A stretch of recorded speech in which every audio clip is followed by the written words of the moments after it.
Hello, hello mga kameta! Kamusta kayo dyan? I hope everyone's doing well and I hope you had a fruitful day. Um, Also, of course, mini-monitor po natin yung situation. So, of course, meron tayong Mayon situation which we're monitoring, and actually, the person I'm going to talk about today is also the reason why I was able to realize na mukhang medyo seryoso yung situation. So, our prayers and hearts go to people na malapit dyan sa Mayon volcano. Mag-ingat po kayo, and hopefully the response by local government units and concerned citizens, among others, will be sufficient to make sure na we avoid any unnecessary suffering, no? As much as possible, and if God forbid there is any kind of major development, I hope may sapat na mga mekanismo, no? Para siguraduhin na yung ating mga taong bayan ay may sapat na suporta, no? At support mechanisms dyan. Now, I'm gonna keep it short, but I wanted to say this, no? So, the other night, mga kameta, napansin natin may isang may isang kaibigan tayo dyan na sobrang late response doon sa mga back and forth na nangyari over the weekend, at saka early this week. Basta yung tarantadong kalbo na yan, alright. So, nag-respond to something like that. And then, parang medyo bastos yung response. May parang may term na epal na ginamit, when in fact, let's be very clear, ang original na epal ay siya na parang pinakamyo tayo. So, parang ni-reminder ko lang na let's not get into that. And, I was wondering about it, like, why are we getting into in these levels of toxicity and discussion, etc., and then, why there's no sense of humor, everyone is trying to come off as better than others, and then, I mean, in fairness naman sa taong yan, I don't know kung andun siya nung kasagsagan ng panahon ni Duterte when all of us were resisting, yung mga kung ano-anong kalokohan nangyari sa West Philippine Sea. We were there from the very first day, making sure na yung West Philippine Sea ay hindi yan na maprotektahan, no? And I remember very well, we were getting a lot of flack, from Duterte supporters, from trolls, among others, for standing up to the excesses of that previous administration. I don't know kung saan yung mga tao na yan. And then you have a situation of, these people, I mean, may mga matino naman silang mga, cartoons. But at the same time, you have, like, cartoons like this, diba? Na parang, okay, maybe this is funny, no? This is funny dun sa, this is funny dun sa mga, dun sa mga supporters na opposition or yung mga galit sa gobyerno, etc. But for me, in what sense is that gonna help, the cause of the opposition or cause of democracy? So actually, I find those kinds of cartoons as completely puerile and pathetic, because they're just like cheap jabs, and bastusan. I mean, my point is, if you have disagreements with the Marcos administration, go after them on issues of good governance, on issues of human rights, on issues of the situation of Leila de Lima, etc. Let's discuss like adults, and this is the feeling that I think the feeling there is a lot of people are very, very disappointed with the degree of toxicity that's coming from a lot of these self-righteous fools out there, and I was just wondering, it's like, I mean, why all of this toxicity? So I still stand by my contention that how I wish, the Leni camp were much more prepared ahead of the presidential run the other year. I still stand very strongly by my position that, Leni Robredo should have called out a lot of these people who are giving a bad name to the opposition, pissing off people right and left. But let me also remind these people, no matter how much they troll us, they attack us, no matter how rude and bastos these people are, these newbies to the town of akala kung sino. We always try to be objective, and more importantly, we continue to love our country, and we continue to support efforts that put our country on the right path. And speaking of that, I think this is also where I realized na perhaps this is also where Leni Robredo is trying to come in, because as a politician, as a stateswoman, we can have a lot of argument about strategy, about timing, about decisiveness, about proper mixture of minsan kailangan mo na medyo assertive, not too kind. We can have all of those arguments, but I think where Leni is coming in, and I think that's where she is special, as far as the Philippine political landscape is concerned, and why many people have a soft spot for her. Millions of people voted for her, and why many continue to look at her as a leader, and why a lot of people have not given up on her cause, and a lot of people are still hoping for her to run. It's precisely because she's occupying a specific niche in our politics, which is incomparable. No, so just last night, no, I was looking at the Twitter, etc., and I saw that the former vice president had this, this. I mean, that's it. Positivity, constructiveness. I mean, para sa bayan, nakita mo. So yesterday I saw, Leni Robredo posting about how Angat Buhay, and her organization, how they're monitoring, yung situation dyan sa Mayon volcano to make sure na may rapid response, So kitang-kita niyo mga kameta na very, very proactive, very, very concerned, very, very compassionate ang response ng ating dating vice president. There's no bitterness, there's no toxicity, there's no self-righteousness, there's no self-referentiality, etc.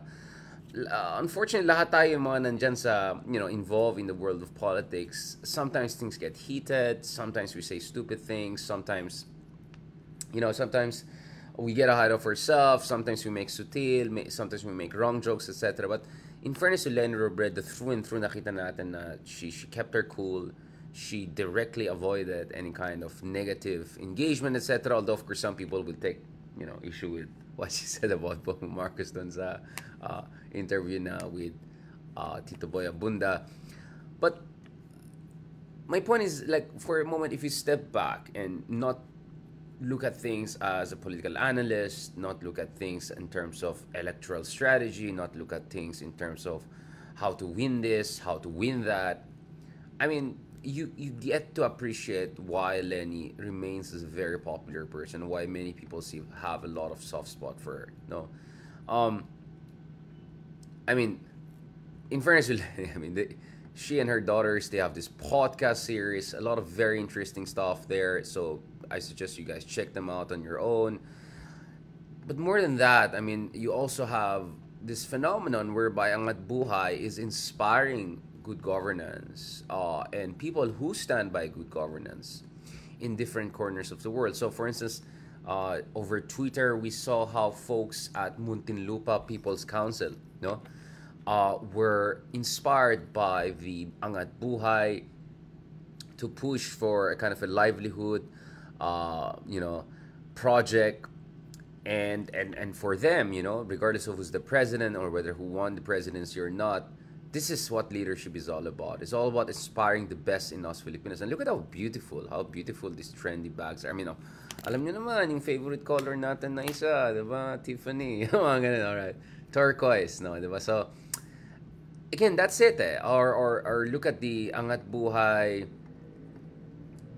Village. Parang may nakita ko dito. Very interesting. Yeah. Diba? Oh, diba? Angat Buhay Village, so maybe Leni Robredo, could be criticized for not being assertive, decisive here and there, sons. But quietly and in a dignified way, what she's doing with Angat Buhay, her personality, her convictions, the consistencies of her commitment to nation building, to open and constructive discourse, you can see that it's creating this kind of very positive vibes, mga kameta, that is that's serving as a role model across the country, mga kameta, diba? And then, of course, you also have this. You have Angat Buhay programs that are helping in terms of education, in terms of scholarship, in terms of empowering grassroots movements. And how should I put it? This is really very much the Leni that I knew the first time na sumabak siya sa national politics. I didn't know much about her. I knew a lot about Jessie. Not a lot, sorry. I knew enough about Jessie. Nakita pa ko pa nga yung interview ni Jessie with Tito Boy Abunda back in the day. Like, very interesting person. I heard a lot of good things about Jessie Robredo. But, the first time I saw Leni and I read about her, it's like, oh, wow. She's that person. Grassroots person. Grassroots. Diba? Totoong tao. Mahal naman ang mga magsasaka on the ground. A person who inspires, good vibes. Hindi lang good vibes, but also grassroots, no? And my sense is Leni is going back to her. Ito talaga yung ano niya eh. I didn't want to use the word strategic depth, no? Ito yung, I don't want to also use the word niche.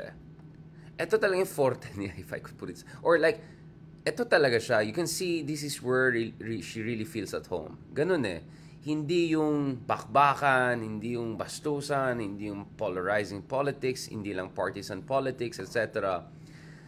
Now, so I'm talking about it from a standpoint of civil society, from standpoint of yung inspirasyon para sa mga iba't ibang komunidad, etc. But at the same time, it also makes political sense, doesn't it? Given the state of affairs. I mean, on one hand, look at it. Leni Robredo is just there doing her own thing and being herself while, as far as the ruling coalition is concerned, ayan na. Nasaan ng unity, no? So habang nagre-rejuvenate si Leni, habang she's focusing on the movement, inspiring good governance on the ground, being a beacon of good governance or representing that for, civil society groups who believe in good governance, the politics is taking care of itself, right? In ways that, in many ways, is providing space for the opposition, right? And look at it. And when I was thinking about it, actually, Leni being Leni over the past 7, 8, 9, 10 months also provided room for Risa, no, to step up to the plate, and for Risa to be an opposition leader that she should be. Again, I'm not taking back my criticism about at least what I see as lack of support or transference, etc. I stand by that 100%. But at the same time, you see, like, Leni is not trying to hog the limelight. She's not trying to steal the limelight. She's just being there, doing her own thing, inspiring people, pushing with the Angat Buhay movement, and the Angat Buhay movement is inspiring other similar movements across the country. So, I don't know. So as I said, yours truly, among others, have, in the spirit of objectivity and proper political analysis, hindi yung echo chamber, hindi lang yung fanaticism, hindi yung partisanship, but in the spirit of objectivity, we raised concerns about what we felt were deficits in terms of leadership and doing the right thing over the past year, or actually past years or so. Whether dapat naging more assertive noong una pa lang, during the Duterte era, especially after she was kicked out of the cabinet, whether the preparation for the presidential campaign should have started way earlier. And yes, I still maintain she should have called out a lot of these people. I mean, not directly person, of course, that's just that she is, but there should be a call out of a lot of people who are seen as the face of the opposition or purportedly are core elements of opposition or influencers to opposition, and they're really giving a bad name not only to opposition but to democracy. I get it, but even having said all of those things, I think Leni, in a way, has also been doing the right thing. I think Leni, in a way, is being the kind of good vibes, positive inspiration that many people were looking for.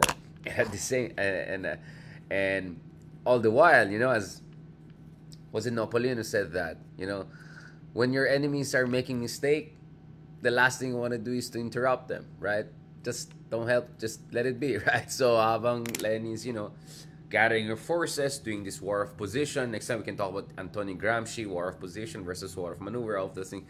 Let's just call it, I don't know if it's conscious, but I think while she's doing this war of position, right, just rejuvenating, putting her movement together, gaining back her strength, taking care of herself and family, doing things that she was not able to do in the past, inspiring people, spreading good vibes, ensuring that Angat Buhay is on the front, ensuring that Angat Buhay is providing maximum scholarship, training for communities, ensuring that Angat Buhay will inspire similar movements so that all across the country we have grassroots-driven good governance movement, and that her legacy, the Robredo legacy, the Angat Buhay activities, hopefully this will inspire other kind of LGU leaders in the same mold.